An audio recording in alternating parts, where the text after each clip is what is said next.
Bom dia, web ouvintes da Rádio Oficina da Música. Hoje o programa Ideias Positivas vai abordar o motivo de tragédias como Brumadinho e Mariana se repetirem no nosso país. O país em comoção a semana toda, acompanhando as notícias sobre os resgates, o número de pessoas envolvidas nos trabalhos de resgate e também de ajuda às vítimas. E, na verdade, nada disso explica por que é que nós continuamos sofrendo esse tipo de ocorrência. Bom, nós convidamos para discutir esse tema uma engenheira especialista em consultoria ambiental. A Nathalie vai falar um pouco sobre o perfil dela. Bom dia a todos os nossos web ouvintes. Hoje nós vamos receber a engenheira civil Maria Ângela Garcia Mônaco, mestre em engenharia mecânica pela Universidade Federal de Itajubá, diretora da empresa Garcia Mônaco Consultoria Ambiental e professora de pós-graduação do Centro Universitário de Itajubá, a FEB. Bom dia, Maria Ângela. Bom dia, Nathalie. Bom dia, Consuelo. Bom dia a todos os web ouvintes. É uma satisfação, né, aceitar o convite. Muito obrigada pela presença, pelo convite, né? O tema que nos foi pedido, né, consciência ambiental, o que podemos aprender com Brumadinho e Mariana, podemos aprender muito. Sempre a gente aprende, na realidade a gente só aprende mesmo com a realidade.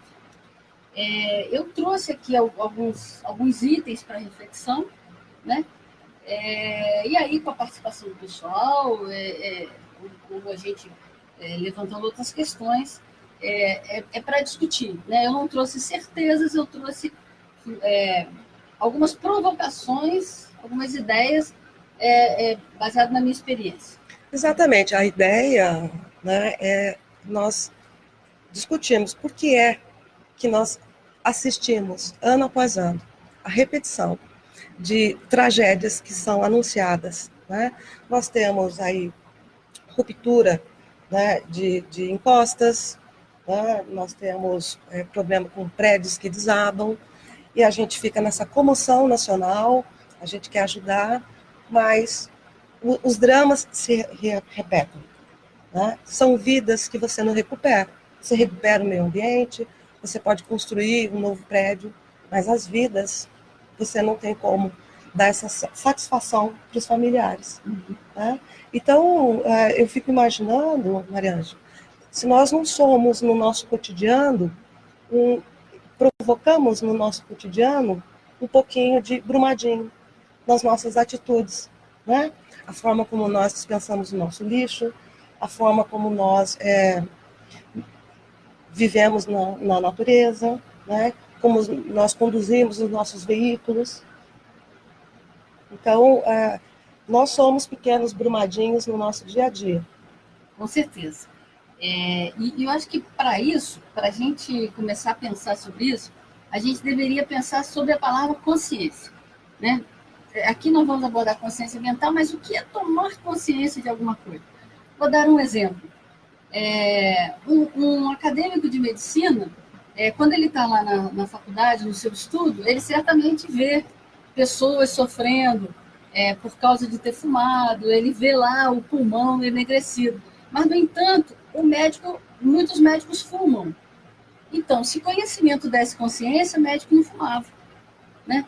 Então, às vezes, o fato de conhecermos algo, a gente precisa amadurecer aquele conhecimento e transformar isso em consciência, né? Então, e parece até que eu não sou uma especialista em comportamento humano, eu sou engenheiro, trabalho com meio ambiente, mas me parece que essas tragédias, essas desgraças, elas fazem com que a gente passe do nível de conhecimento para talvez um nível de consciência, porque nos choca, a gente fica indignado. Então, acho que a gente tem que aproveitar essa oportunidade para refletir sobre os nossos atos, refletir sobre as nossas ações, né? Isso aconteceu no caso, por exemplo, do incêndio da Boate Kiss, que depois daquela tragédia, na semana seguinte, eu fui numa cidade a trabalho, entrei num restaurante, na minha frente sentaram-se umas 8 pessoas, e elas estavam muito próximas de mim, elas começaram a conversar, e eu entendi que elas estavam vindo de uma reunião em que elas tinham discutido que tinha que se cobrar a questão dos alvarás, dos AVCBs, né, dos atestados de vistoria do Corpo de Bombeiro, e me pareceram que elas estavam não do lado das empresas, mas do lado do Estado, do lado dos municípios. Então, veja, precisou uma tragédia para a gente começar a cumprir a lei, começar a entender o que já devia estar entendido. Assimilado, né? Assimilado. Olha, ontem, é uma notícia bem fresca, até anotei aqui para não esquecer, saiu uma resolução estadual do órgão ambiental e da Secretaria de Meio Ambiente, descomissionando todas as barragens que são alteadas pelo método de montante, que foi essa que desabou. Né? Então, veja, é a mais comum, esse tipo de barragem, né? É a mais antiga. Ela é a mais antiga. Então, veja, a desgraça já começou a dar alguns resultados. É triste a gente constatar que só com a desgraça que a gente toma resultado. A gente deveria tomar atitudes antes. Mas o que a gente tem visto é isso. Vamos aproveitar a oportunidade, né, para refletir sobre o que temos que fazer para a gente passar sempre da remediação para a prevenção. Agora, a prevenção, nós temos que efetivamente ter um estado de consciência grande, para a gente antever as coisas e fazermos antes de que aquilo aconteça.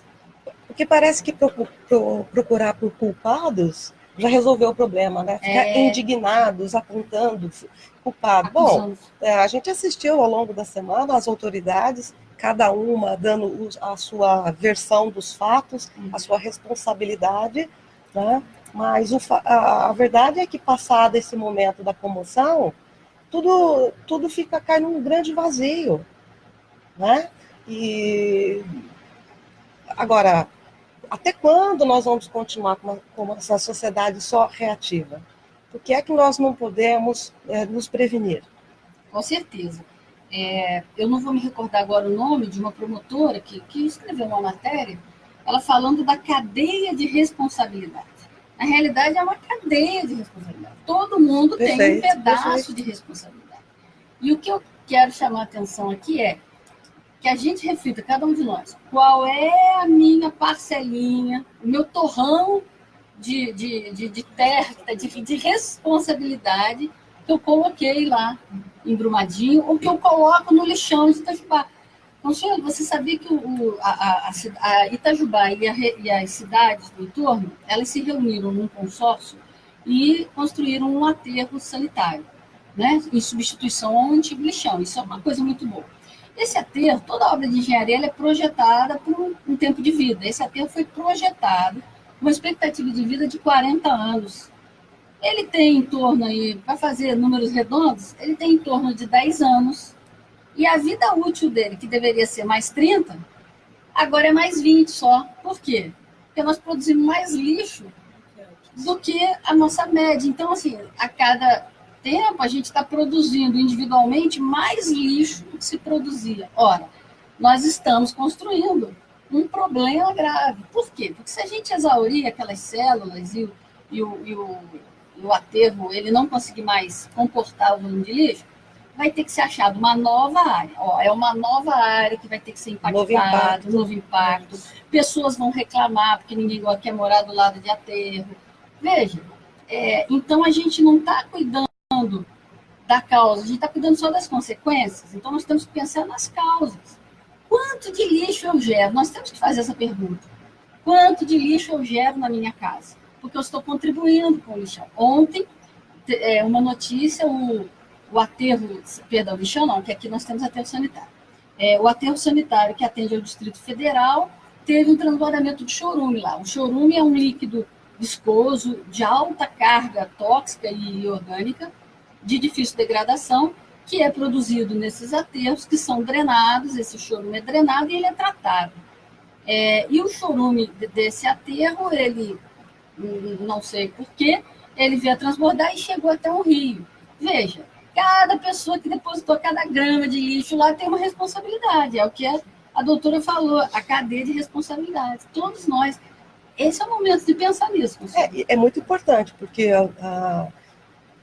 analisar e dar um palpite sobre o que aconteceu em Brumadinho é muito difícil, porque os atores envolvidos, né, os interesses envolvidos são muitos. Então, enquanto a investigação ocorre, é muito difícil você dizer, olha, é esse o culpado. A gente sabe, a sociedade quer uma resposta, ok? Mas eu acho que entra nessa linha que nós estamos abordando. Só exigir uma resposta no momento não vai mudar a nossa cultura de tragédias, né? Então, a gente fala, por exemplo, de lama tóxica, né? Aquilo não é uma lama comum de chuva, né? A toxicidade daquilo é muito alta, é uma mineradora, e a mineradora faz o quê? Né? De onde é que você vai comprar sua geladeira, seu carro? Será que nós somos capazes de abrir mão das nossas será que geladeiras? Alguém vai deixar de trocar a geladeira com uma certa regularidade? Por conta dessa questão. E nós somos uma sociedade de usar e jogar fora. Uma pesquisa nos Estados Unidos, tem até um documentário ótimo, é um vídeo chamado A História das Coisas. Eu deixo a sugestão que as pessoas vejam a história das coisas para entender sobre a sociedade de consumo. E essa autora, ela diz o seguinte, que ao final de 6 meses, a pessoa só tem 1% do que ela comprou, porque o resto ela já descartou, jogou fora, não usou. Quantas coisas nós compramos e constatamos meses depois que não precisamos daquilo, a coisa fica encostada. Por que temos esse hábito? Ora, esse tipo de consumo desenfreado, ele faz com que as empresas tenham que produzir cada vez mais e mais barato, porque a competição aumenta. Então, a gente força esse tipo de coisa assim, né? Então, a gente tem que pensar no consumo. Quanto desperdício, quanto é o consumo de água? Será que eu só consumo ou eu também desperdiço? Então, a gente pode encontrar um equilíbrio entre pensar o consumo e, se as empresas estão atendendo à legislação para evitar que as populações ao entorno do lugar onde elas estão estabelecidas, não importa se é uma barragem, não importa o tamanho da indústria, mas se elas vão garantir que essas vidas não sejam afetadas, né? Então, é o equilíbrio. Eu quero consumir, mas se eu não pensar, se eu não participar de uma ação que cobre efetivamente que tanto as autoridades, os governos, federal, estadual, e as empresas cumpram a legislação, eu estou do lado deles, não do lado das vítimas, correto? Essa questão até de cumprir legislação, olha que coisa também interessante. Provavelmente, eles vão fazer uma análise lá dos projetos de engenharia, provavelmente, e vão constatar que todos os protocolos foram cumpridos. Né? Todos os protocolos foram cumpridos. Então, assim, o que faltou? Não é? Então, essa questão da gente se envolver com as questões ambientais ou com qualquer questão social, qualquer questão que nos afete diretamente, está muito ligado à questão da negociação. Vou usar essa palavra, só para a gente poder pensar um pouco nisso. Questões ambientais, elas não são questões assim, tão absolutas, elas são relativas. Vou dar um exemplo. Vamos imaginar que uma determinada comunidade more no interior, muito distante, e que ela precisa de uma estrada para poder levar a sua gestante para ter a criança no hospital, que precisa escoar a sua produção, que precisa, enfim, ter acesso aos recursos. Então, ela gostaria que se fizesse uma estrada no meio da floresta. Já outras pessoas entenderiam assim, não, mas por que fazer? Por que desmatar essa floresta? Ora, é fácil a gente dizer que não é para desmatar a floresta quando a gente não está na situação de que a gente está isolado. Agora, se a gente sempre tomar a decisão, não, eu sempre vou abrir a estrada, ou eu nunca vou abrir a estrada, a gente não vai estar fazendo isso que você está falando. Essa mediação entre o que é bom para todos e que não põe em risco as pessoas. né? Eu gosto muito da história de negociação que duas irmãs disputavam uma laranja e uma queria fazer um doce e a outra queria... Vocês conhecem essa história? Não conheço. Duas irmãs discutiam, elas queriam, só tinha uma laranja. Uma queria fazer um doce e precisava da laranja inteira, a outra queria fazer um bolo e precisava da laranja inteira. E ficaram naquela discussão, não conseguiram optar nem pelo bolo, nem pelo doce, resolveram cortar a laranja ao meio e deu metade para cada uma. Quer dizer, o doce ficou ruim, o bolo ficou ruim, porque fizeram só com metade. Entretanto, se elas tivessem conversado um pouco mais, elas teriam percebido que a que ia fazer o bolo, ela espremeu a sua metade, usou o caldo e jogou o bagaço fora. A que ia fazer o doce, espremeu o caldo, usou o bagaço e jogou o caldo fora. Elas teriam percebido que elas não precisavam da mesma coisa, que elas estavam discutindo coisas distintas. Então, negociar não é competir para ver o que eu fico mais. Perfeito.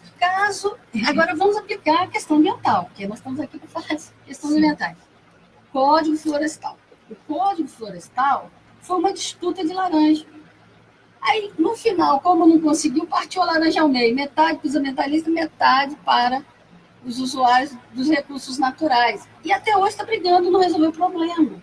Então, se a gente não tiver uma disposição pessoal para sentarmos e discutirmos a sociedade na sua complexidade, o que é bom para todo mundo, a gente vai ver que às vezes os recursos não são nem tão conflitantes, mas a gente não tem esse hábito de discutir as questões do que é bom para todo mundo. As pessoas entram, as instituições, a gente entra nas discussões para discutir o meu interesse. Não, o meu interesse é isso, o teu interesse.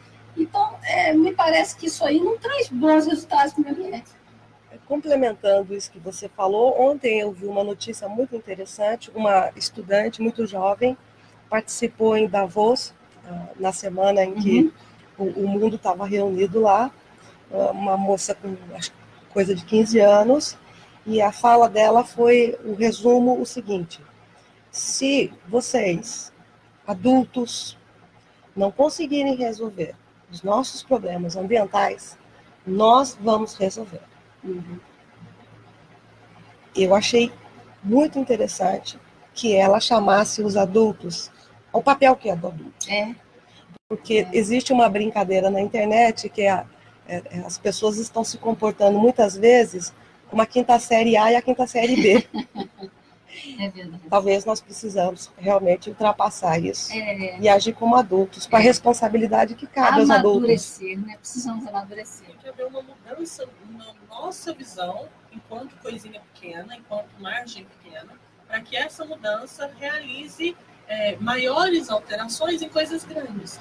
Talvez mudanças pequenininhas, como chegar lá em casa e verificar qual é o lixo que eu coloco separado, ajude a não acontecer uma tragédia muito grande. O somatório dos pequenos é que dá o grande. É a cadeia de responsabilidades. Cada um vai botando um probleminha, e vira um todo. Olha, vou trazer um outro exemplo. O Código Municipal de muitas cidades exige que quando se construa a sua habitação, se deixa uma parcela do terreno para a permeabilidade da água. Isso diminui picos de cheia, isso aumenta a recarga dos aquíferos, isso é uma coisa muito positiva. Mas, não vou dizer que é a maioria, mas tem uma certa parcela de pessoas que, ao final da obra, depois que a prefeitura vem e dá o habite para ela, que vai embora, ela vai lá e cimenta tudo. Ora, então, eu se faço isso, eu estou contribuindo com um Brumadinho. Eu estou contribuindo com uma parcelinha que seja 1 litro de cheia, mas eu estou contribuindo. Agora, se eu contribuo, você, aí a gente causa uma catástrofe, aí a gente causa uma tragédia, né? Não é sem razão que o governo federal tinha um discurso antes da tragédia de Brumadinho e imediatamente, diante da repercussão negativa, obviamente da tragédia e perda de tantas vidas, ele já anunciou que pretende reavaliar a sua posição. Maria Ângela quer dar continuidade a um raciocínio que ela estava fazendo. Sim, você comentou dessa mudança, né, do pensamento do governo em relação às questões ambientais, né? Então, vamos pegar um outro item para refletirmos. A questão da fiscalização. O discurso anterior era que a sociedade ela tem que se gerir mais, e agora parece que está havendo um pensamento no sentido que talvez tenhamos que intensificar a fiscalização. Eu quero trazer a fiscalização para a gente refletir sobre ela. Por que é que nós só fazemos as coisas se formos fiscalizados? Por quê? Se a gente sabe o que é para fazer o certo, por que tem que ter alguém me vigiando para eu fazer o certo? Por que eu não chuto o cachorro? Porque tem câmeras agora para todo lado da cidade, eu não chuto o cachorro. Porque se não tivesse a câmera, eu chutaria? Ué, eu tenho que fazer o que é certo. É certo chutar um cachorro? Jamais. É certo eu destruir as coisas? Jamais. Mas a gente tem que começar a perceber a nossa responsabilidade. Nós temos que saber qual é a nossa responsabilidade. A fiscalização, ela deveria, no mundo mais ideal, digamos assim, existir para dizer para você aquilo que você não sabia, aquilo que você não percebeu. Mas o básico, a gente tem que saber. Eu vou citar um caso aqui, e não é julgamento, não estou aqui para julgar ninguém, nós estamos aqui para refletir sobre questões ambientais. Exatamente. Eu tenho uma empresa e recentemente uma pessoa me ligou dizendo que ele iria abrir um novo empreendimento, ele estava com ideia, ele estava estudando essa possibilidade, e ele queria saber de mim, pela minha experiência, o que é que efetivamente tinha fiscalização, porque o que não tivesse ele não faria. Isso foi claro. É claro, eu não julgo ninguém, eu sou profissional, eu falei assim, olha, se você quiser fazer alguma coisa pela fiscalização, não precisa fazer, porque não tem. Não faça. Tá certo? E aí, tirei mais algumas dúvidas técnicas dele. Então, veja, vamos pegar esse exemplo. A pergunta para um profissional da área de meio ambiente, já que questões ambientais são todas questões normatizadas, legais, ele deveria falar assim, o que eu preciso fazer para estar dentro da lei? O que eu preciso fazer para que o meu empreendimento esteja adequado às necessidades da sociedade, proteger a sociedade? Então, veja, não foi essa a pergunta. Então, nós, se a concessionária local de Itajubá não está nos pedindo para economizar água, a usar racional, mas eu tenho que esperar ela me pedir para fazer isso? Eu vou fazer porque é correto fazer. Por quê? Porque os mananciais, claro, vai aumentando a população, a quantidade de água é a mesma, tem que ser uso racional, eu não posso desperdiçar. Ninguém precisa deixar de tomar banho, ninguém precisa deixar de lavar o cachorro, jamais, mas a gente precisa usar com racionalidade. A minha torneira está lá pingando, aí eu deixo pingar, eu desperdiço. Por que eu tenho que, ao invés de varrer o passeio, eu varro com água o passeio? Não é? Então, essa questão da fiscalização, nós temos que pensar sobre isso. Né? Por que eu preciso do externo? Caímos de volta na questão de que nós temos que fazer aquilo que está no nosso entorno pela nossa responsabilidade, e não porque o outro exige, ou porque a fiscalização exige, ou porque a legislação exige. A gente tem que mudar conscientemente a nossa forma de pensar. De pensar. Nos comportarmos como adultos, não é? Como bem disse a menina lá de Davos. Uhum. Eu acho isso muito forte. Uma adolescente resumir o comportamento humano é isso. Realmente.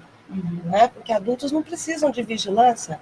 Eles têm a informação mínima que seja. Hoje, uma pessoa, mais simples que ela seja, ela não pode dizer que ela não sabe que nós estamos com esgotamento de recursos. Sim. Né?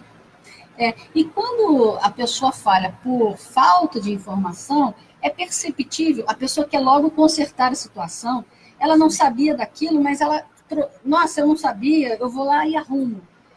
Ao passo que aquele outro que sabia e não fez, pois é, mas é que a lei me permite, mas é que aí sempre tem uma desculpa, mas na realidade a gente precisa encarar os nossos problemas, as nossas vulnerabilidades. Todos nós, tenha certeza, temos aí a nossa Brumadinho vulnerável, né? Vulnerável, a gente precisa. Diária. Diária. Maria Ângela, eu queria uma cor local.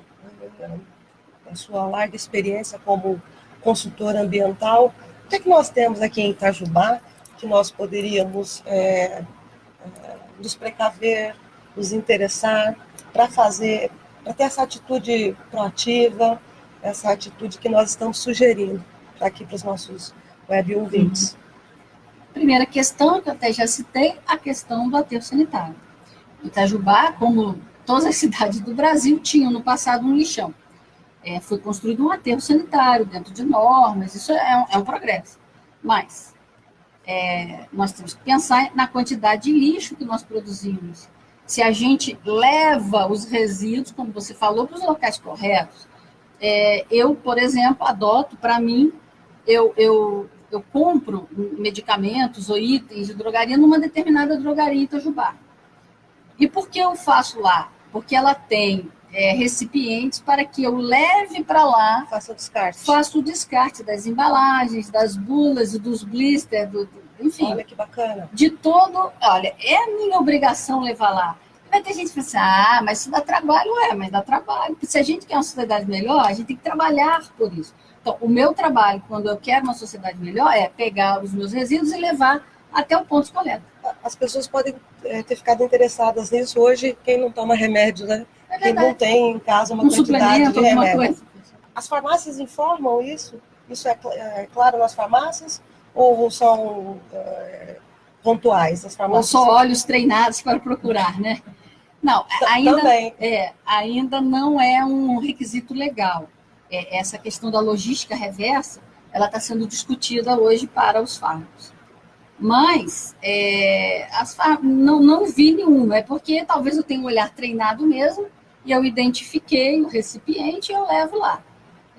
Mas convoco a todos a sair procurando, né? É questão de pilhas, baterias, de celular, de rádio, de qualquer coisa. Hoje tudo, né? Tem uma pilha ou uma bateria. Existem inúmeros pontos de coleta. Nós temos coleta seletiva na cidade? Eu não tenho essa informação. Existem alguns. Existe a Associação dos Catadores, que foi transformada numa instituição, né?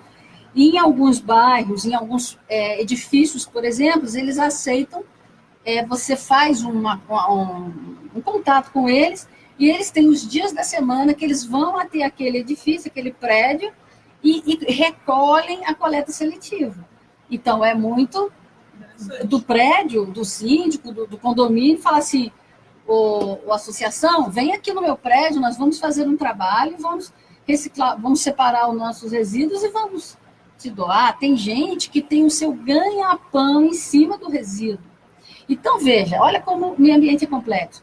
O que para mim é um resíduo, restou, eu não quero mais, é o ganha-pão de outra pessoa. Percebe? A economia alternativa, né, é extremamente importante para a sociedade. Então, a gente precisa pensar. Então, uma das coisas, a questão do resíduo. Segunda coisa, que é um tema adormecido, que eu até, quando eu vim para Itajubá em 91, eu fui dar aula de hidrologia na FEP, lá no curso de Engenharia Civil, e a gente participou de muitas atividades nessa época. A questão da enchente, né? Podem perguntar ao professor Alexandre, lá da Unifei, e no cálculo lá que ele fez, que na época tinha muitas discussões, a gente participou, a média probabilística é matemática. É uma grande cheia a cada 10 anos. Tem mais de 10 anos que nós não temos uma grande cheia. Eu não estou rogando praga de forma nenhuma, né? Vai ter aqui batalha, né? Mas estatisticamente, matematicamente, eu sou uma pessoa ligada à engenharia, é uma questão estatística. Há uma grande probabilidade de termos cheias, enchentes. E aí, depois que tem as cheias enchentes, começam as grandes acusações, né? Não, a culpa é da prefeitura, a culpa é do loteador, a culpa é do morador, a culpa é de quem jogou ali. Ora, a gente tem que ver, né? Assim, a gente tem que pensar. Existe monitoramento para isso? Existe, hoje existe o sistema de controle de enchentes. Eu não participo mais dessa área do conhecimento, né? Então, eu não sei dizer o quanto operacional ele está. Mas foi montado, é um sistema telemetrizado, satélite, é uma coisa assim bem sofisticada até. Isso é importante para o alerta, para o aviso. Defesa civil. Defesa civil, isso é importantíssimo, né? Mas será que não competia também nós avaliarmos assim, pode haver loteamentos em determinados lugares? E as pessoas que já estão morando nesses lugares, que não deveria lá 30 anos atrás ter sido construído? Ocupação irregular. Ocupações irregulares. E aí, quando o poder público também tenta fazer alguma legislação, as pessoas se sentem prejudicadas, porque elas não podem fazer os loteamentos onde elas querem. Mas veja, a gente não pode entender a legislação ambiental como uma restrição do seu direito, ao contrário, é a ampliação do direito de todos. Bem comum. É o bem comum, né? Ora, eu não posso fazer 200 lotes, eu faço 180. Há um motivo específico para aquilo não ser permitido. Já foi estudado que aquilo não vai dar certo. Que não vai dar certo para todo mundo. Não vai dar certo para todo mundo. Porque na hora eu cheguei na cidade em 91 e peguei 2 grandes cheias. Em 91 tinha tido uma, mas eu cheguei depois. Tive 2 grandes cheias. A cidade, mesmo que a sua casa não tenha sido afetada, a cidade fica um caos. Quer dizer, afeta a minha vida mesmo. Imagina se eu estivesse lá na zona de risco, com água com 2 metros dentro da minha casa. Sem contar o trauma, né? Que a cidade vive emocional. Com essas situações. As pessoas se comovem, né? Elas se comovem, elas se auxiliam, elas acabam entrando naquele mesmo esquema de pensamento. A tragédia, nesse ponto, ela traz para nós essa posição. É que a gente tem que estar nesse estado o tempo inteiro, e não só após as tragédias. E agora eu gostaria de ressaltar um dado positivo, já que aqui somos de ideias positivas, é que hoje a gente fica indignado, por exemplo, com maus tratos no animal. A gente fica indignado. Mas, quando eu era criancinha lá em Niterói, era comum as crianças brincarem com, lá na minha terra chamava de xilingue, aqui também é esse nome. O xilingue para matar passarinho. Isso era uma coisa normal. Era uma coisa normal os meninos se reunirem para maltratar os gatos. Isso era uma brincadeira de criança, tida como uma brincadeira de criança. Hoje nós ficamos indignados com esse tipo de coisa. Mudou até a música da Dona Chica, né? Exatamente. Então, eu não diria que o mundo está pior. Não, o mundo não está pior. A gente está mais indignado. Essa questão da indignação ela é importante, boa, quando a gente, a partir da indignação, ao invés da gente ficar reclamando, alardeando ou distribuindo notícias traumáticas, coisas que não vão contribuir, a gente passe a efetivamente mudar de comportamento. Perfeito. Né? Eu acho que das tragédias, o que tem que sair disso tudo é isso. Qual é a minha atitude positiva? Depois da indignação. Depois da indignação. Eu tenho que ficar indignado, porque senão eu compactuo com aquilo. Senhores, olha só o que me ocorreu agora. Há 150 anos atrás, o Brasil tinha escravos. Olha como, muito pouco tempo, a abolição da escravatura foi há 131 anos atrás. Então, veja, a gente não pode também mergulhar num pessimismo, com ideias negativas, que seria contrário até ao programa. A gente não pode mergulhar em ideias negativas do tipo, não, porque o homem é o grande destruidor, porque o homem está fadado à decadência. Não, é o contrário. O homem está fadado a construir uma sociedade melhor. E o está fazendo. Né? E o está fazendo. Só que a gente precisa se comprometer mais com isso para que essa mudança de sociedade ocorra mais rápido. Né? Mas, se considerarmos que há 150 anos tínhamos escravos, nós até que evoluímos. São reflexões importantes, porque a intenção é exatamente essa, sairmos do achismo. Né? Eu acredito que muitas vezes, quando você demonstra indignação, é o que te sobra. Né? Mas nós sabemos que não basta. Nós sabemos que, para alguns, a indignação é uma cena apenas. Principalmente entre os políticos. Né? Mas nós podemos, então, agir como adultos. Eu gostei muito dessa menina de Davos. E o adulto, ele deve buscar soluções na mesma velocidade que ele está consumindo. Porque eu acho importante isso que você colocou. Né? Nós estamos consumindo muito. E não estamos criando mecanismos na mesma velocidade que deem conta do nosso descarte. Né? Eu não vou falar nem em desperdício, né? Mas também entra na cota de consciência de cada um. Existem grupos hoje, já começam a aparecer grupos aqui na região de consumo consciente. Grupos que preferem fazer, por exemplo, o seu consumo no mercado local. Porque o mercado local, a gente sabe quem é a pessoa que está nos vendendo.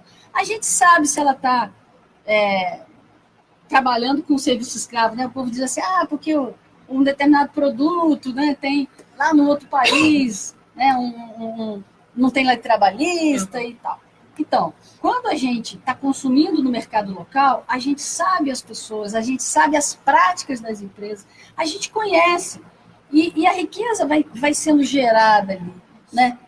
Isso é muito importante, né? Parece que não. E já existem grupos fazendo isso, né? Existem grupos que já estão cuidando dos animais, com adoção consciente, com adoção responsável. Percebe? Então, as coisas estão acontecendo. Agora, a gente pode escolher dois lados, pessoal.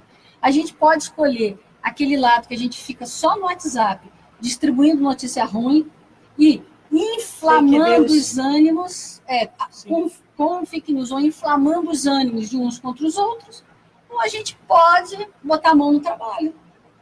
A gente pode escolher, não é verdade? Essa é a nossa realidade, né? O ano começou.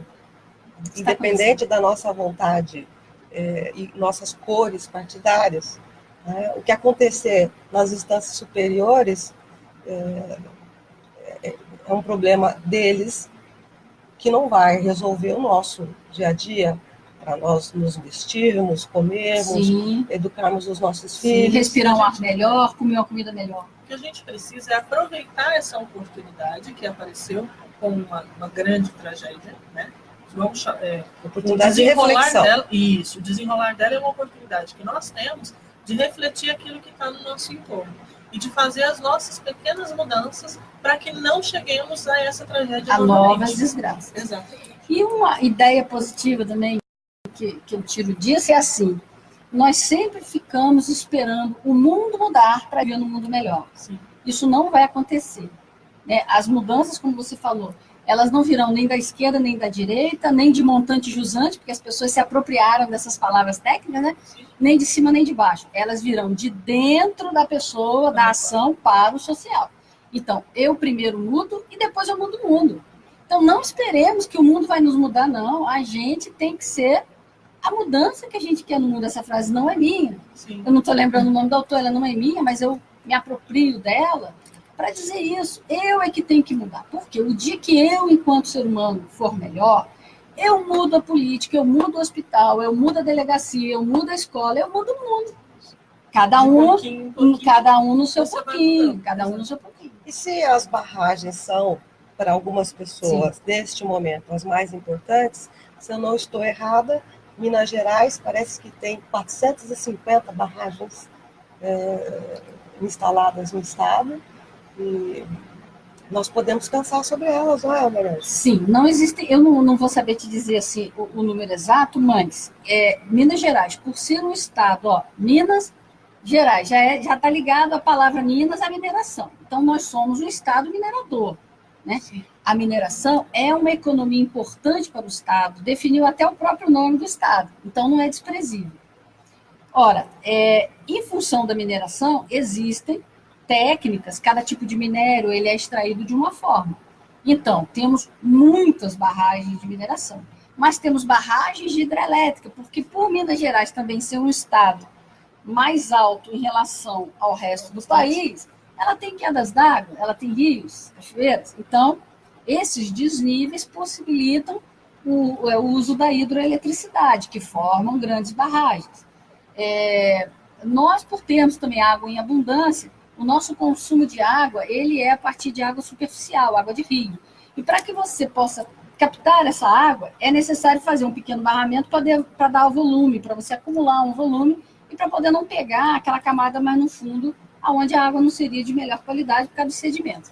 Ora, então nós temos barragens de hidroeletricidade, nós temos barragens de consumo d'água, nós temos barragens da mineração. É capaz de ter outras aí, ou piscicultura. Então, nós somos um estado que tem que pensar as nossas barragens, com certeza. Pequenas, médias ou grandes, vamos ter. Independente da provocação do Estado. Sim, né? Essa é a oportunidade. De pensar nas barragens, de pensar nas matas, de pensar nos rios, da qualidade da água dos rios. A gente tem que pensar a sociedade. Não adianta a gente ter uma atitude infantil, como você falou, que a menina nos provocou, e pensa, não, eu não ouço, eu não vejo, eu não quero ver, eu não... Mas é a realidade. A gente tem que mudar a realidade, não é se assustar com ela, se apavorar com ela, é interferir nela. E a gente tem que lembrar também que aquelas pessoas que moram ali em Brumadinho, elas dependem daquilo ali para trabalhar. Depende. Aquela barragem que está ali, aquela empresa que está ali, é o que gera para elas a oportunidade de comprar o pão, de comprar o seu alimento, de ir para a escola, de melhorar a sua vida. Então, não é tacar pedra na empresa e dizer que a empresa é um monstro. Não, ela está ali proporcionando aquelas famílias também uma oportunidade. Um esclarecimento. Tanto Mariana, tanto a comunidade afetada na tragédia de Mariana, como a de Brumadinho, as notícias que foram divulgadas dizem que as comunidades vinham solicitando das empresas mineradoras determinadas atitudes. Eles tinham receio de que a tragédia viesse a acontecer. Então, essas pessoas estavam agindo, as pessoas interessadas, os moradores, as pessoas que trabalhavam. É para não parecer que eles não estavam conscientes do risco daquela situação. Eu acho isso muito importante. Nós estamos falando desde o início que avaliar essa tragédia é muito difícil, porque é complexa, os atores envolvidos... Estamos distantes dela, não temos... Os atores envolvidos trazem interesses diferentes, né? A comunidade que está instalada ali, por que ela está instalada ao entorno da represa?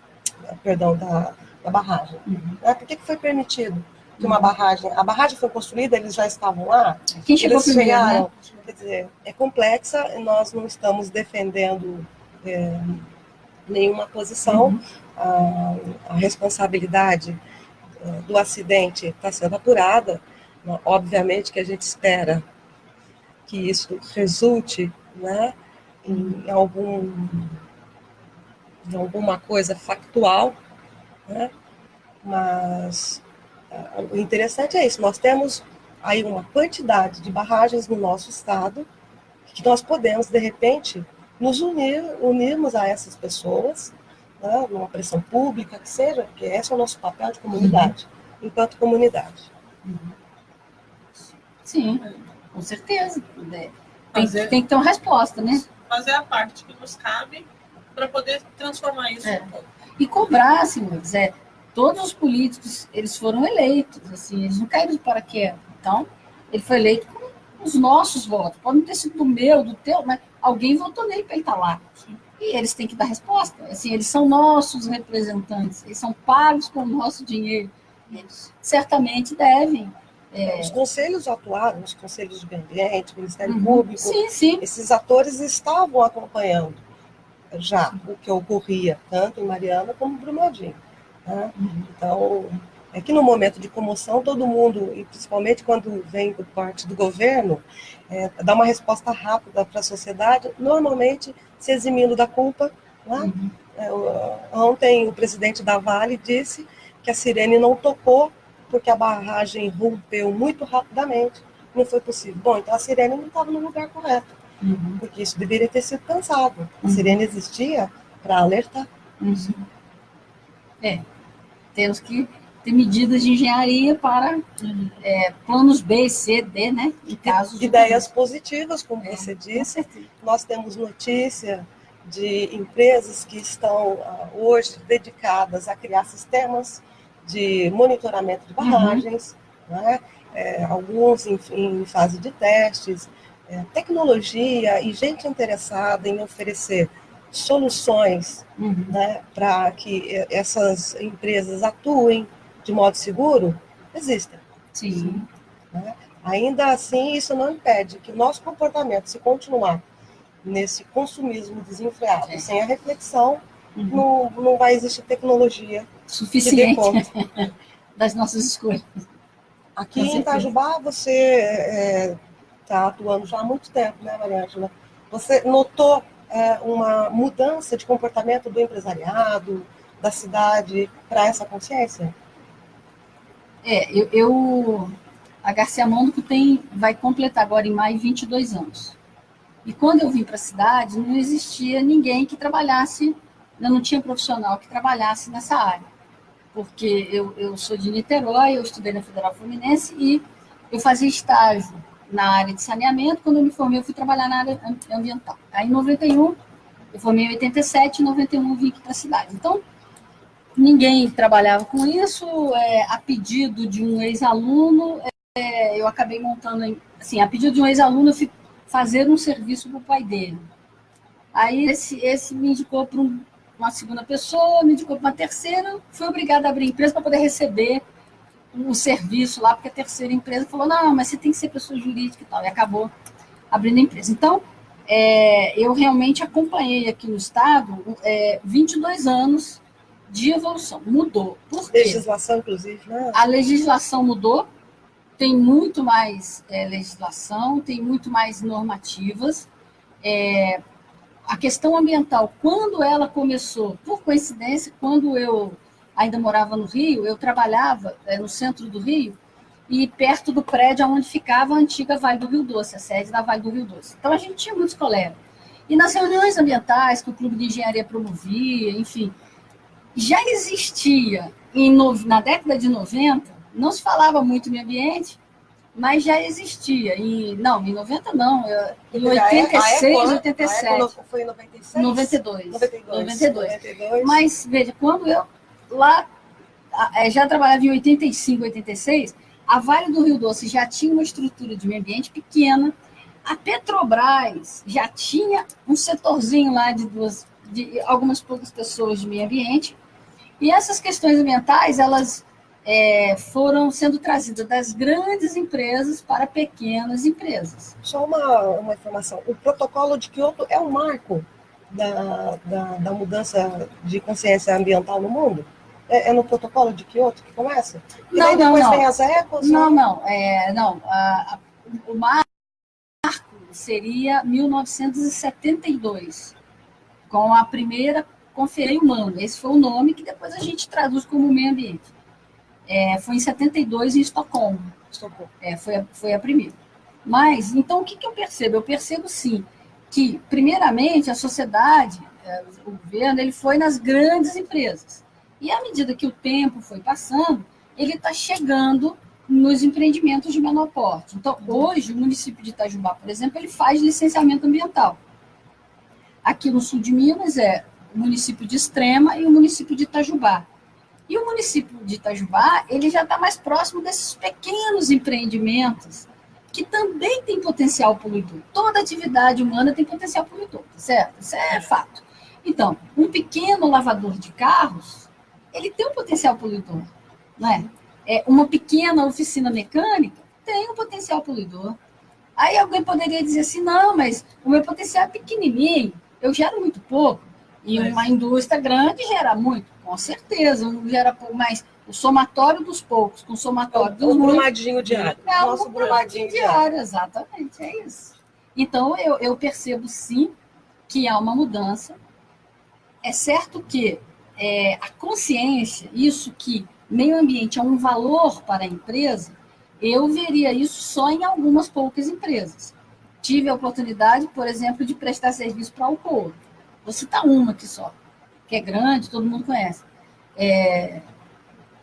A Alcoa tem normas internas ambientais mais rigorosas do que a própria legislação, porque ela segue protocolos internacionais. Então, existem empresas, e acredito até que a Vale pudesse tê-las também, muitas normativas, né? O que aconteceu lá, não sei, isso vai se apurar, né? Se foi uma fatalidade, que essa fatalidade, pelo menos, sirva para que outras mineradoras não incorram nos mesmos erros, que as sirenes estejam nos lugares corretos, que as barragens sejam construídas por tecnologias mais modernas, mais avançadas, que traga menos risco, né? Mas eu percebo, sim, uma mudança, com certeza. Eu trabalho diretamente com indústrias, eu não trabalho muito com o público, né? Mas eu percebo, sim. E normalmente eles chegam com que questões mais comuns para você? Quando eles sentem a necessidade de uma consultoria? Normalmente atender requisito legal. Ou porque foi multado, autuado, fiscalizado, né? Porque virou processo penal. Ainda é por exigência externa. Ainda é. A grande maioria é por pressão externa. Mas é assim mesmo. Nós não tínhamos nada há 50 anos atrás. Hoje nós fazemos porque somos fiscalizados. Mas eu acredito na sociedade do amanhã, que daqui a 30, alguns anos, não sei quantos, a gente vai fazer porque é o melhor para a gente. Sabe por quê? Porque, vamos imaginar, eu tenho uma empresa, eu tenho uma indústria. Aí eu faço estritamente o que está na lei. Mas quando acontece a desgraça, a responsabilidade é minha. Então, se eu posso me precaver além do que está escrito, se eu posso dar um passo além do que está na legislação, porque toda legislação ela precisa de um tempo de maturidade, né? Você é advogado até ela ser promulgada, enfim, sair para a sociedade. Então, se eu puder dar esse passo a mais, né? Eu acredito nessa sociedade do futuro, né? Que a gente não vai só fazer o que está na lei, a gente vai fazer tudo que estiver ao nosso alcance, não é para produzirmos mais, produzirmos com menos desperdício, fazer um produto melhor, mais barato, mas que eu respeite não só as questões ambientais, mas as questões de segurança do trabalho.